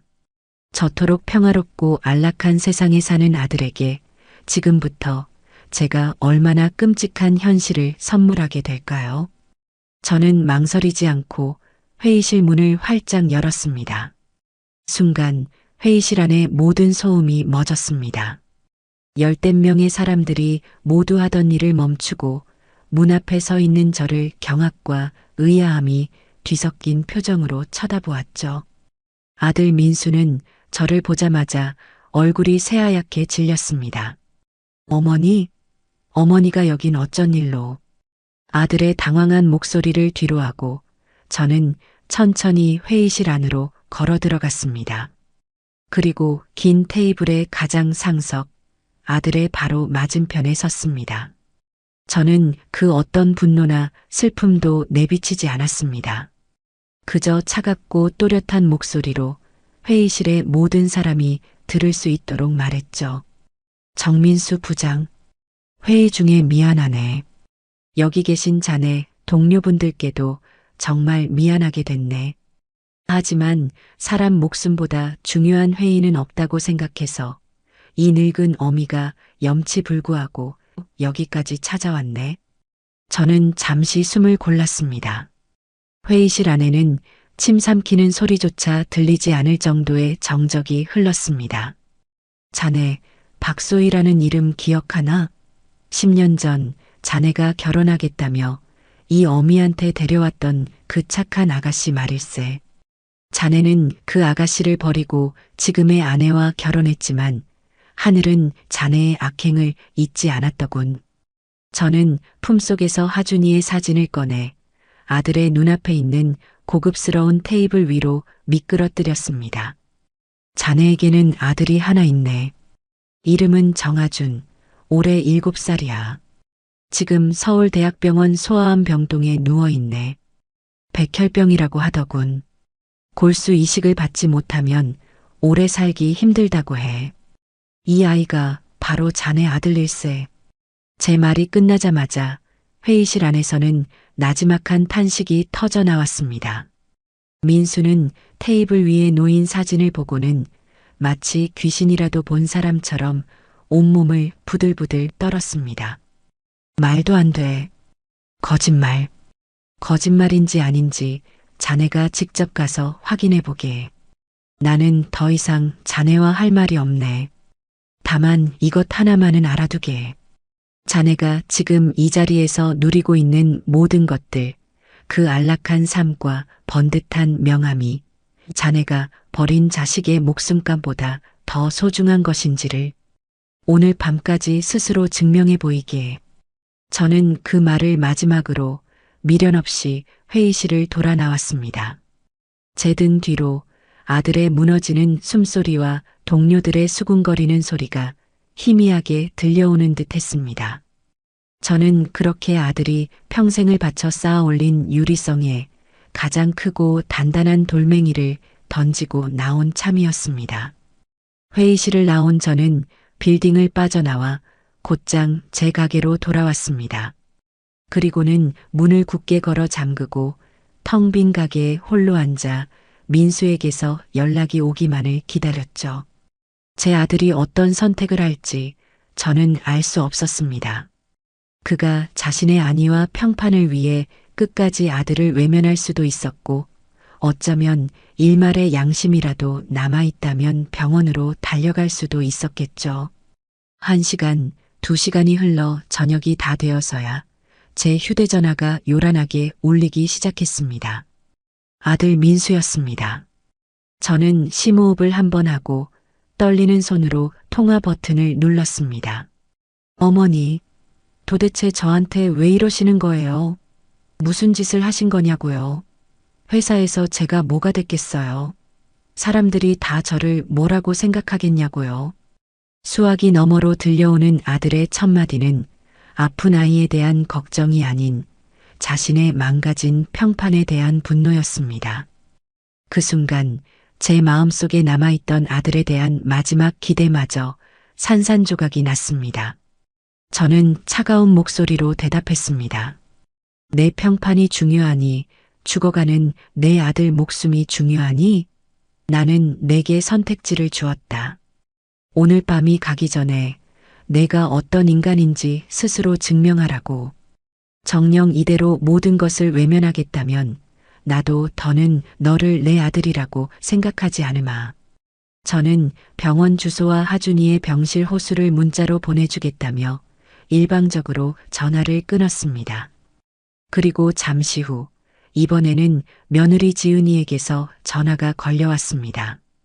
그녀의 목소리는 분노를 넘어선 거의 광기에 가까운 히스테리로 가득 차 있었습니다. 어머님, 지금 이게 다 사실이에요? 민수 씨한테 숨겨놓은 아들이 있다는 게 정말이냐고요? 어머님은 다 알고 계셨던 거죠? 그래서 저한테 복수하려고 일부러 회사까지 찾아가서 망신을 주신 거죠? 복수? 아가, 너는 아직도 상황 파악이 안 되는 모양이구나. 지금 한 아이가 죽어가고 있단 말이다. 그런데도 내 머릿속에는 고작 복수니 망신이니 하는 생각밖에 없는 것이냐? 그 애가 죽든 말든 저랑 무슨 상관인데요? 그래서요, 그 여자랑 낳은 애를 우리 돈으로 살리자고 지금 이러시는 거예요? 미치셨어요? 사람들이 우리를 뭐라고 보겠어요? 저는 절대 용납 못해요.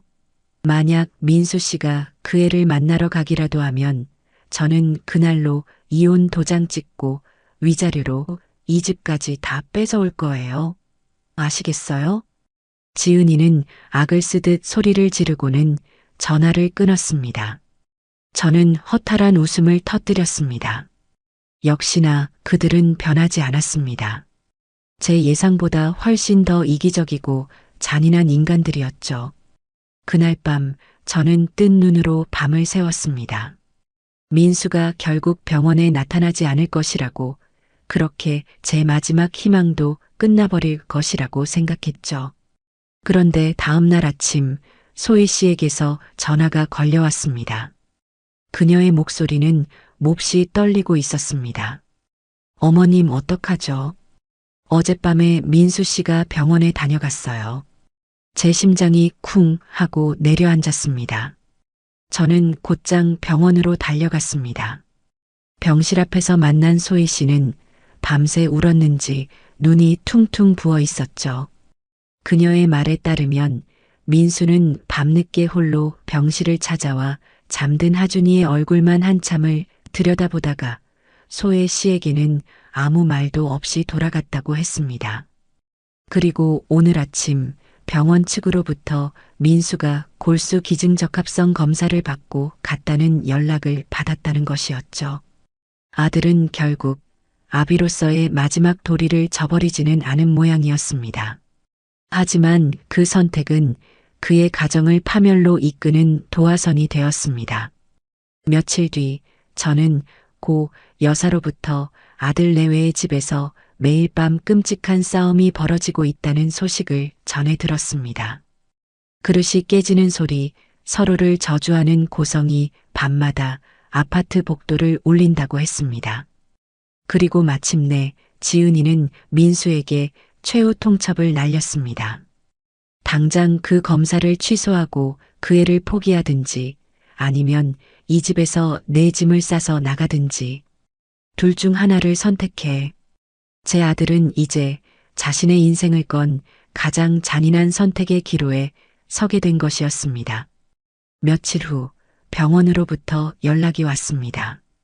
아들 민수의 골수가 하준이와 완벽하게 일치한다는 기적 같은 소식이었습니다. 그 소식을 전해 듣는 순간 저와 소희 씨는 서로를 부둥켜 안고 한참을 울었습니다. 이제 하준이가 살 수 있다는 안도감과 기쁨, 그리고 이 모든 것을 가능하게 해준 아들에 대한 복잡한 감정이 뒤섞인 눈물이었죠. 하지만 그 기쁨도 잠시, 제 마음은 다시 무겁게 가라앉았습니다. 이 소식은 하준이에게는 희망이었지만 민수에게는 사형 선고나 다름없었기 때문입니다. 이제 그는 아내와 아들 사이에서 돌이킬 수 없는 선택을 해야만 했습니다. 그날 밤 가게 문을 닫고 혼자 저녁을 준비하고 있는데 누군가 가게 문을 두드렸습니다. 문을 열어보니 며칠 사이에 10년은 늙어버린 듯한 헬쑥한 얼굴의 민수가 서 있었습니다. 아들은 아무 말 없이 가게 안으로 들어와 가장 구석진 테이블에 힘없이 주저앉았습니다. 그의 눈은 텅 비어 있었고 한때 번쩍이던 자신감은 온데간데 없이 사라진 채 길 잃은 아이처럼 위태로워 보였죠. 저는 묵묵히 뜨끈한 국밥 한 그릇을 말아 아들의 앞에 놓아주었습니다. 아들은 한동안 국밥 그릇만 내려다보더니 이내 고개를 숙이고 소리 없이 어깨를 들썩이기 시작했습니다. 다 큰 아들의 서러운 울음소리가 텅 빈 가게 안을 무겁게 채웠습니다. 한참을 울던 아들이 마침내 고개를 들고 저를 보며 입을 열었습니다. 지난 몇 년간 제게 단 한 번도 보인 적 없던 절박하고 간절한 눈빛이었습니다. 어머니, 제가 어떻게 해야 해요? 아들은 모든 것을 털어놓았습니다. 골수가 일치한다는 소식을 들은 지은이가 집안의 모든 것을 부수며 이성을 잃었다는 것, 당장 이식 수술을 포기하지 않으면 자신의 모든 인맥을 동원해 민수의 회사 생활까지 끝장내버리겠다고 협박했다는 것, 그리고 지금 당장 자신의 눈앞에서 소희 씨와 하준이의 모든 연락처를 지우라고 강요했다는 것까지. 지은이는 저를 떠난대요, 어머니. 제가 평생을 바쳐 이룬 모든 걸 다 잃게 될지도 몰라요. 하지만 하준이를 병원에서 처음 본 그 아이 얼굴이 자꾸 눈앞에 아른거려서 제가 어떻게 제 자식을 외면할 수 있겠어요. 어머니, 제발 제가 어떻게 해야 하는지 좀 알려주세요. 아들은 제게 정답을 구걸하고 있었습니다. 제가 지은이를 버리고 하준이를 선택해라라고 말해주기를, 그래서 자신의 선택에 대한 책임을 조금이라도 제게 떠넘길 수 있기를 바라고 있었던 것이죠. 하지만 저는 그가 원하는 답을 주지 않았습니다. 대신 아주 오래전의 기억을 꺼내놓았죠. 민수야, 너 혹시 어릴 적에 옆집 살던 강아지 복실이 기억나니? 내가 학교를 마치고 집에 오는데 골목에서 불량배 형들이 복실이를 괴롭히고 있었지. 너는 그때 무서워서 도망칠 수도 있었지만 그러지 않았어. 너는 내 몸집보다 훨씬 큰 형들 앞을 막아서서 울면서 소리쳤지. 이 강아지 괴롭히지 마세요. 라고. 그날 너는 코피가 터지고 팔에 깁스를 했지만 결국 복실이를 지켜냈어. 그리고 집에 와서 내게 말했지. 엄마, 내가 하나도 무섭지 않았다면 거짓말이지만 그래도 내가 도망쳤다면 평생 후회했을 거야. 라고. 저는 아들의 텅 빈 눈을 똑바로 바라보며 말했습니다. 나는 너한테 이래라 저래라 하지 않겠다. 다만 이것만 생각해라. 훗날 내 아들 하준이가 커서 우리 아버지는 어떤 사람이었나요? 라고 물었을 때 너는 뭐라고 대답할 수 있을지. 코피가 터질까 무서워 힘없는 강아지를 외면했던 비겁한 사람이었다고 말할 것인지, 아니면 두려웠지만 맞서 싸워 지켜냈던 용감한 사람이었다고 말할 것인지. 내 스스로에게 부끄럽지 않은 답을 할 수 있는 길을 선택해라. 그게 어떤 길이든 그 결과는 온전히 너 혼자 감당해야 할 몫이다. 제 말이 끝나고 우리 사이에는 긴 침묵이 흘렀습니다. 아들은 더 이상 울지 않았습니다. 그는 텅 비어 있던 눈에 아주 천천히 하지만 분명한 결의를 채워넣고 있었습니다. 그는 말없이 일어나 저를 향해 아주 깊이 고개를 숙였습니다. 그리고는 아무 말 없이 가게를 나섰습니다. 그날 밤 저는 잠들지 못했습니다. 그리고 새벽녘이 되어서야 아들에게서 짧은 전화가 걸려왔습니다. 그의 목소리는 지쳐 있었지만 이상할 정도로 차분하고 단단했습니다. 어머니, 저 결정했어요. 하준이 살릴게요. 수화기 너머로 지은이가 무언가를 집어 던지며 내지르는 날카로운 비명소리가 희미하게 들려왔습니다. 전화는 곧 끊겼습니다. 저는 전화기를 내려놓고 창밖으로 밝아오는 여명을 바라보았습니다. 제 아들은 그가 평생을 바쳐 이룩했던 모든 것을 잃게 되겠지만 동시에 아비로서, 한 인간으로서 가장 중요한 것을 지켜낸 참이었습니다. 골수 이식 수술이 있던 날 병원 복도는 유독 길고 적막하게 느껴졌습니다. 차가운 인조가죽 의자에 앉아있는 저와 소희 씨 사이에는 아무런 말도 오가지 않았죠. 그저 서로의 차가워진 손을 맞잡고 수술실 위 수술 중이라는 붉은 글씨만 하염없이 바라볼 뿐이었습니다. 한쪽 수술실에서는 제 아들 민수가 생명의 씨앗을 꺼내고 있었고 다른 한쪽에서는 제 손자 하준이가 그 씨앗을 받아내고 있었죠. 제 유치한 복수국이 불러온 이 기막힌 상황에 저는 허탈한 웃음조차 지을 수 없었습니다. 민수는 수술실에 들어가기 전 제게 아무 말 없이 그저 고개만 한번 깊이 숙였습니다. 그 짧은 몸짓에 담긴 수만 가지 감정, 즉 미안함과 후회, 그리고 아들을 살려야 한다는 비장한 책임감까지 저는 감히 헤아릴 수 없었죠. 시간은 더디게 흘렀습니다. 1분 1초가 억겁처럼 느껴지는 시간 속에서 저와 소희 씨는 기도하는 것 외에는 아무것도 할 수 없었습니다. 몇 시간이 지났을까 드디어 수술실 문이 열리고 의사가 나왔습니다. 그 순간 저와 소희 씨는 약속이라도 한 듯 자리에서 벌떡 일어났죠. 의사는 마스크를 벗으며 지친 기색 속에서도 옅은 미소를 띠고 말했습니다. 수술은 아주 성공적으로 끝났습니다. 기증자분도 건강하시고 화나도 무사히 골수를 이식받았습니다. 물론 앞으로가 더 중요합니다. 감염이나 거부 반응 없이 잘 자리 잡도록 지켜봐야 합니다. 정말 기적 같은 일입니다. 의사의 말을 듣는 순간 다리에 힘이 풀려 그 자리에 주저앉을 뻔했습니다. 소희 씨는 결국 참았던 울음을 터뜨렸고 저 역시 뜨거운 눈물을 하염없이 흘렸습니다.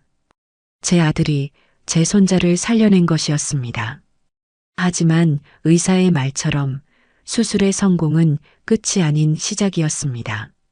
하준이는 면역력이 전혀 없는 상태로 무균실에 격리되었습니다. 저희는 소독된 옷을 입고 정해진 시간에만 겨우 아이를 만날 수 있었죠. 이식된 골수가 제자리를 잡는 동안 하준이는 힘든 시간을 견뎌내야 했습니다. 고열에 시달리고 온몸에 발진이 돋아났으며 아무것도 먹지 못하고 구토하기를 반복했죠. 그 작은 몸으로 거대한 고통의 파도를 온몸으로 받아내는 손주를 보며 제 가슴은 갈기갈기 찢어지는 듯 했습니다. 그 힘든 시간 동안 민수는 거의 병원에서 살다시피 했습니다. 회사에는 병가를 냈고 지은이와의 싸움으로 엉망이 된 집 대신 병원 간이 침대에서 쪽잠을 잤죠. 그는 처음에는 어색해하며 하준이의 곁을 맴돌기만 했습니다. 하지만 아이가 고통스러워하며 제 이름을 부를 때, 아버지 아파요 하며 작은 손을 뻗었을 때 민수는 비로소 진짜 아버지가 되어갔습니다. 그는 밤새 하준이의 손을 잡아주고 아이가 좋아하는 공룡 이야기를 들려주었으며 서툰 솜씨로 아이의 몸을 닦아주었습니다. 그 모습을 지켜보는 제 마음은 아프면서도 한편으로는 이것이 제 아들이 받아야 할 당연한 속죄의 과정이라는 생각이 들었습니다. 하준이가 조금씩 회복의 기미를 보일 무렵 지은이가 제기한 이혼 소송이 시작되었습니다. 그녀는 민수에게 모든 파탄의 책임을 돌렸고 위자료로 아파트와 민수의 전 재산을 요구했습니다. 심지어 제가 판 땅까지 원래는 자신들에게 증여하기로 약속했던 땅이라며 재산 분할에 포함시켜야 한다는 터무니없는 주장까지 펼쳤죠. 결국 재판에 증인으로 서게 된 저는 판사 앞에서 모든 진실을 덤덤히 밝혔습니다. 제가 왜 국밥집을 열게 되었는지, 아들 내외에게 어떤 취급을 받았는지, 그리고 하준이의 존재를 어떻게 알게 되었는지를요. 법정에 선 지은이는 눈물로 자신의 결백을 호소하며 제가 모든 것을 계획한 악독한 시어머니라고 주장했습니다. 하지만 진실의 힘은 거짓된 눈물보다 강했습니다. 판사는 지은이의 주장을 모두 기각하고 혼외자의 존재를 알면서도 아이의 치료를 방해하고 남편을 협박한 지은이의 비인간적인 행태를 꾸짖었습니다. 결국 그들의 이혼은 성립되었고 지은이는 최소한의 재산 분할만을 받은 채 민수의 곁을 떠났습니다. 모든 폭풍이 지나간 뒤 저는 제 복수의 상징과도 같았던 국밥집을 처분했습니다. 가게를 정리하던 마지막 날 저는 텅 빈 홀에 홀로 앉아 지난 몇 달을 되돌아보았습니다. 분노와 증오로 시작했던 이 공간이 역설적으로 제게 새로운 가족과 희망을 가져다 주었죠. 저는 가게를 판 돈의 절반을 하준이의 치료비와 교육비로 쓸 수 있도록 신탁에 맡겼습니다. 그리고 남은 돈으로 도시 외곽에 방 3개짜리 작은 집을 하나 얻었습니다. 저와 소혜 씨와 그리고 곧 태어나게 될 하준이가 함께 살아갈 새로운 보금자리였습니다. 이삿짐을 옮기던 날 가을 햇살이 유독 따뜻하게 느껴졌습니다. 저는 그 집의 가장 볕이 잘 드는 방을 제 손주 하준이의 방으로 꾸미며 새로운 삶의 시작을 조용히 준비했습니다. 하준이가 드디어 태어나여 우리가 새로 마련한 집으로 오던 날 저는 평생 느껴보지 못했던 충만함과 행복감에 휩싸였습니다. 아직은 조심해야 할 것들이 많았지만 아이는 눈에 띄게 건강을 되찾고 있었죠. 제 손을 잡고 집 안 구석구석을 구경하는 하준이의 밝은 얼굴을 보니 지난날의 모든 고통이 눈 녹듯 사라지는 기분이었습니다. 소혜 씨 역시 오랜만에 편안한 미소를 되찾았고 우리는 그렇게 서툴지만 따뜻한 새로운 가족의 형태를 만들어가기 시작했습니다. 하지만 그 행복 속에는 제 아들 민수의 자리가 없었습니다. 지은이와의 이혼 소송과 혼외자, 스캔들은 민수가 다니던 보수적인 회사에서 그를 더 이상 용납하지 않았습니다. 그는 결국 회사에서 권고사직을 당했고 위자료를 지급하고 남은 재산은 거의 없었죠. 살던 아파트에서도 쫓겨나 친구 집과 값싼 여관을 전전한다는 소식만 간간히 들려올 뿐이었습니다. 저는 애써 아들의 소식을 외면하려 했습니다. 그가 겪는 고통은 그가 지은 죄에 대한 당연한 대가라고 생각했으니까요. 하지만 밤에 잠자리에 들 때면 찬 바닥에서 웅크리고 잠을 청하고 있을 아들의 모습이 떠올라 저도 모르게 가슴이 아려오곤 했습니다. 그러던 어느 늦은 가을밤이었습니다. 마당에 낙엽이 스산하게 뒹구는 소리를 들으며 잠을 청하고 있는데 누군가 아주 조심스럽게 현관문을 두드렸습니다. 이 시간에 찾아올 사람이 없었기에 저는 의아한 마음으로 문을 열었죠. 문 밖에는 차마 말로 형용할 수 없을 정도로 초라하고 망가진 모습의 민수가 서 있었습니다. 한때는 번듯했던 그의 비싼 정장은 구겨지고 더러워져 있었고 며칠은 좋게 면도를 하지 않은 얼굴은 낯선 사람처럼 수척했습니다. 그의 발치에는 낡은 여행 가방 하나가 전부였죠. 그는 저와 눈이 마주치자 고개를 푹 숙인 채 아무 말도 하지 못했습니다. 그의 눈에 고인 것은 분노나 원망이 아닌 깊이를 알 수 없는 거대한 부끄러움과 절망이었습니다. 저는 잠시 아무 말 없이 아들을 바라보았습니다. 지난날 저를 문 밖으로 내쫓던 오만하고 이기적인 아들의 모습은 온데간데 없었습니다. 제 앞에는 그저 세상의 모든 풍파를 온몸으로 맞고 길을 잃어버린 가엾은 한 남자만이 서 있을 뿐이었죠. 왜 왔니? 제 목소리는 제 생각보다 훨씬 더 차갑게 나갔습니다. 아들은 한참을 망설이다 거의 기어들어가는 목소리로 입을 열었습니다. 어머니, 저 갈 곳이 없습니다. 그 한마디를 내뱉고 아들은 더 이상 말을 잇지 못했습니다. 대신 그의 눈에서 뜨거운 눈물방울이 툭툭 시멘트 바닥으로 떨어져 내렸습니다. 아들은 제 앞에서 무릎을 꿇었습니다. 그리고는 어린아이처럼 서럽게 울기 시작했습니다. 어머니, 제가 잘못했습니다. 제가 다 잘못했어요. 그러니 제발 여기서 잠만 자게 해주시면 안 될까요? 방이 없으면 마루에서라도 괜찮습니다. 거실 청소든 마당 쓰는 일이든 제가 다 하겠습니다. 제발 저를 거두어 주세요, 어머니. 아들의 울음 섞인 애원을 들으며 제 마음은 무겁게 가라앉았습니다. 머리로는 안 된다. 저 녀석을 받아주면 안 된다. 고 소리쳤지만 가슴은 이미 무너져 내리고 있었습니다. 저를 배신하고 상처 줬던 아들이었지만 그는 여전히 제 배 아파 낳은 자식이었습니다.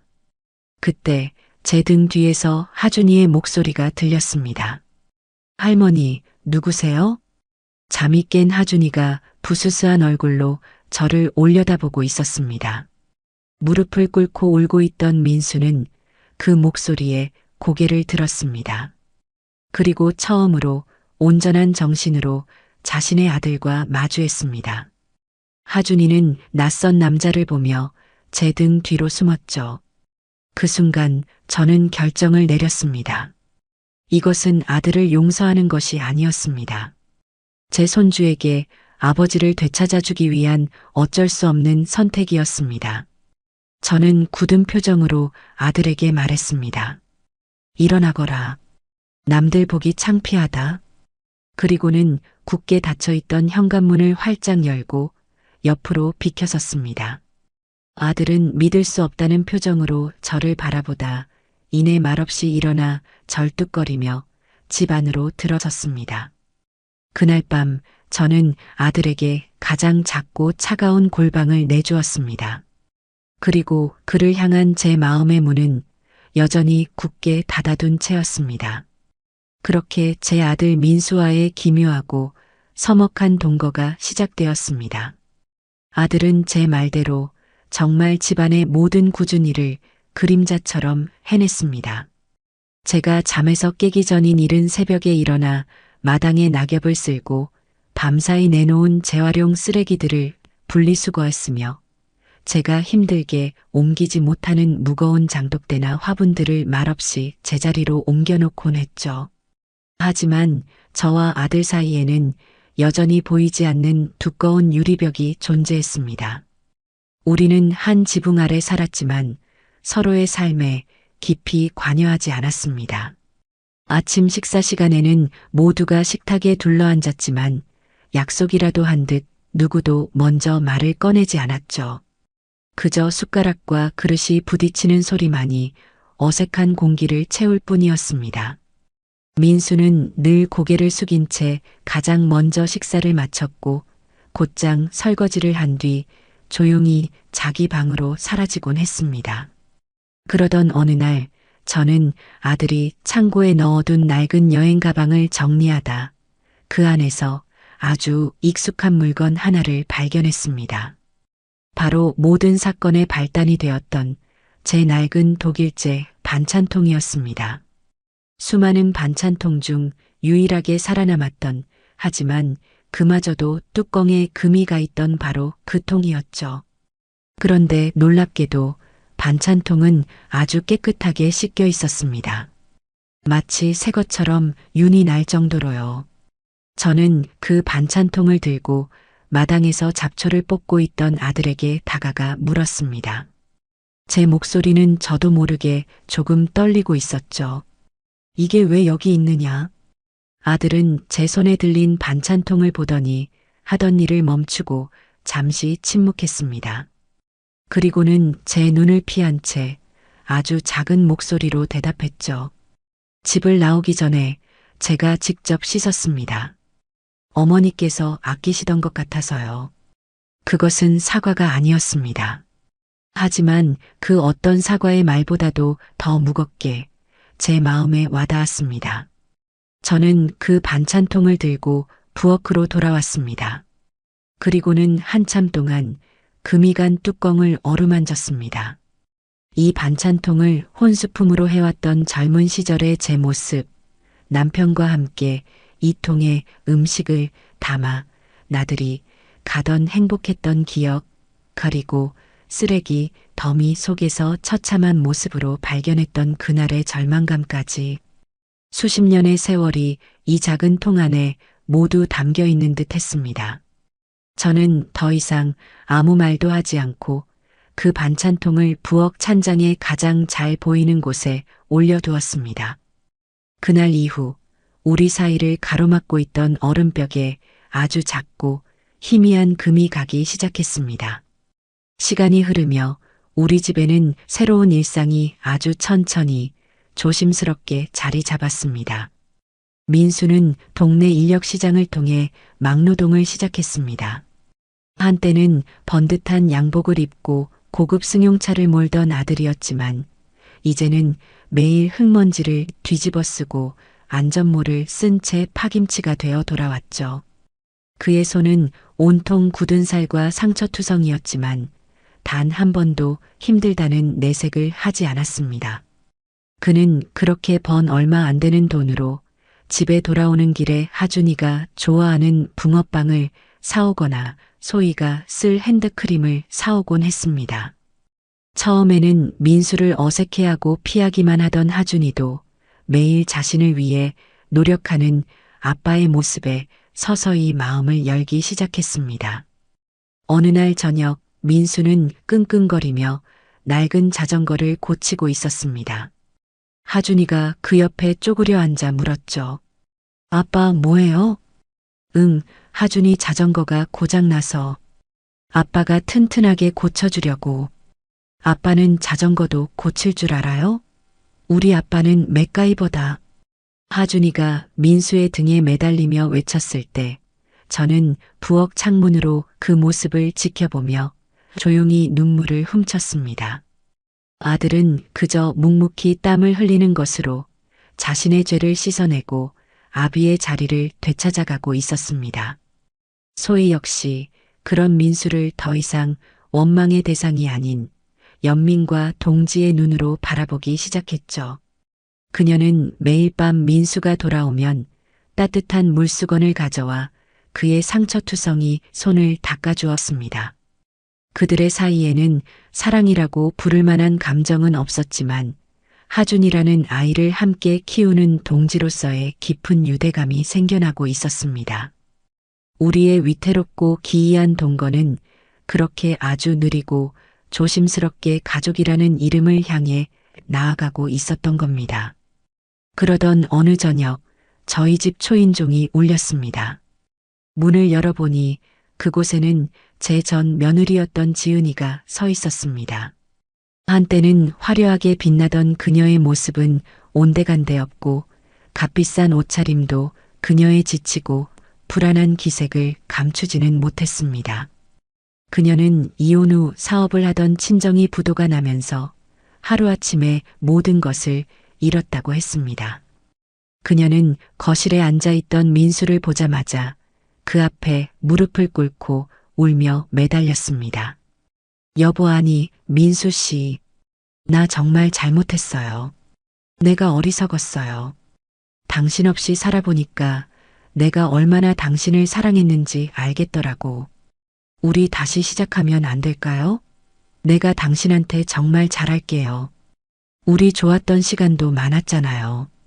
네.